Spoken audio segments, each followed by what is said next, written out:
Assalamualaikum warahmatullahi wabarakatuh. Nama saya Siti Nabilah Fitria. Saya mahasiswi tingkat 3 program studi sarjana keperawatan dengan NIM C1AA18106. Di sini saya akan melakukan tindakan airway breathing management. Yang pertama, organ utama airway yaitu hidung, faring, dan laring. Yang kedua, tanda jalan nafas bersih yaitu tidak ada suara nafas tambahan.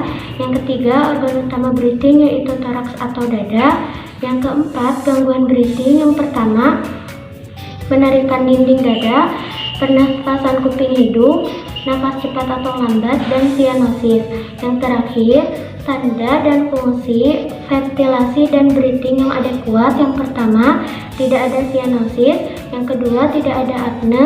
Yang ketiga, saturasi oksigen lebih dari 90%. Dan yang terakhir, respirasi rate 10-20 kali per menit. Terima kasih. Wassalamualaikum warahmatullahi wabarakatuh. Orientasi alat-alat resusitasi yang digunakan. Yang pertama, ada oropharyngeal airway. Pastikan alat berfungsi dengan baik dan tidak ada kebocoran. Yang kedua, ada nasal kanul digunakan untuk pemberian oksigen. Pastikan alat berfungsi dengan baik dan tidak ada kebocoran. Yang ketiga, ada BVM atau bag valve mask. Pastikan alat berfungsi dengan baik dan tidak ada kebocoran. Selanjutnya, dekatkan alat. Setelah itu, perhatikan prinsip 3A, aman diri, gunakan handphone dan gunakan masker dan handphone, cuci tangan 6 langkah.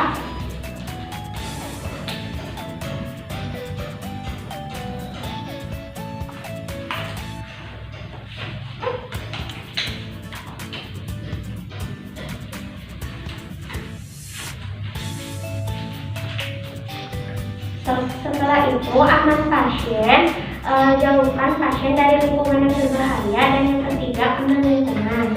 Tahap kerja, posisikan pasien telentang. Setelah itu, kaji apakah pasien terdapat cedera servikal.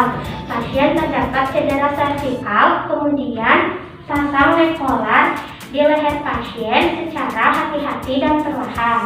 Setelah itu, kaji respon pasien. Pasien tidak berespon karena pasien tidak sadarkan diri. Setelah itu, kaji jalan nafas pasien dengan 3 teknik: look, listen, dan feel. Look, lihat apakah terdapat sumbatan di mulut pasien. Listen, dengarkan dan kaji suara nafas pasien. Feel, rasakan hembusan nafas pasien. Setelah dikaji, ternyata terdapat suara nafas tambahan pada pasien, yaitu snoring dan gurgling. Snoring dapat dilakukan dengan 2 tindakan. Yang pertama, tindakan manual. Yang kedua, dengan menggunakan alat. Tindakan manual yang pertama dengan teknik jaw thrust.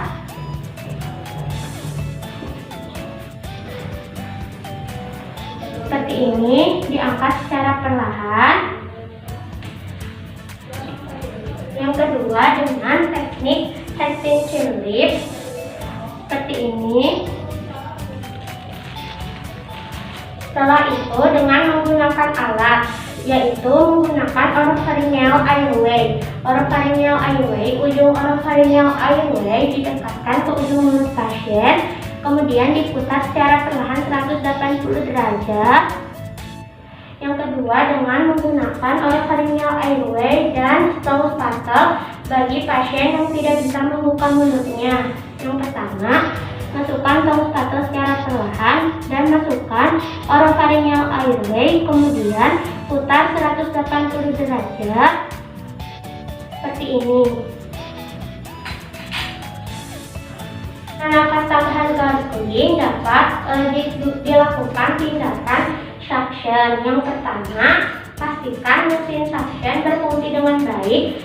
Yang kedua, bersihkan selang kateter suction menggunakan cairan NaCl. Yang ketiga, sebelum mesin suction dimasukkan ke mulut pasien, berikan selang suction dengan jelly. Yang keempat, saat akan memasukkan selang kateter ke dalam mulut pasien, buka tutup selang kateter, kemudian masukkan secara perlahan ke mulut pasien sedalam 10 cm dan kemudian ditarik keluar secara memutar selama kurang lebih 10 detik.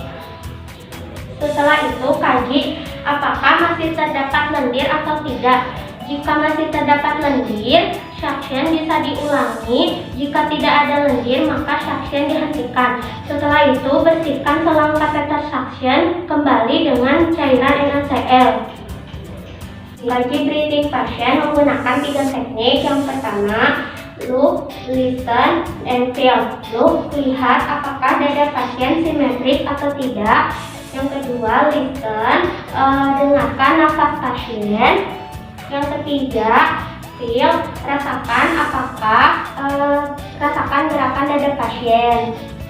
Setelah itu, karena pasien sesak, maka berikan oksigen menggunakan nasal kanul. Katup nasal kanul ditimpa di antara hidung dan mulut pasien. Kemudian karet nasal kanul dikaitkan ke belakang kepala pasien. Setelah itu, selang disambungkan ke tabung oksigen dan berikan oksigen dengan saturasi lebih dari 88%. Karena pasien mengalami apne, maka berikan ventilasi menggunakan BVM atau back valve mask sebanyak 20 kali.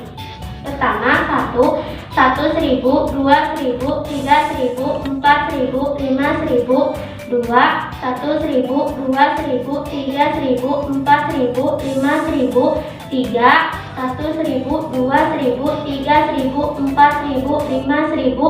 4, 1.000, 2.000, 3.000, 4.000, 5.000 sampai 20.000. Setelah itu kaji apakah pasien mengalami tension pneumotoraks. Ternyata pasien mengalami tension pneumotoraks ditandai dengan nafas cepat, nafas dangkal, dan pasien membutuhkan oksigen.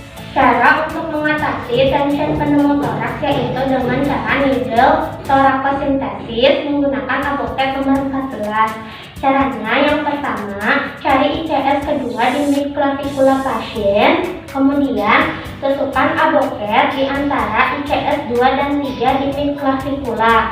Setelah itu, cabut Abo-Cat dan fiksasi. Selesai, kemudian bereskan alat. Cuci tangan 6 langkah.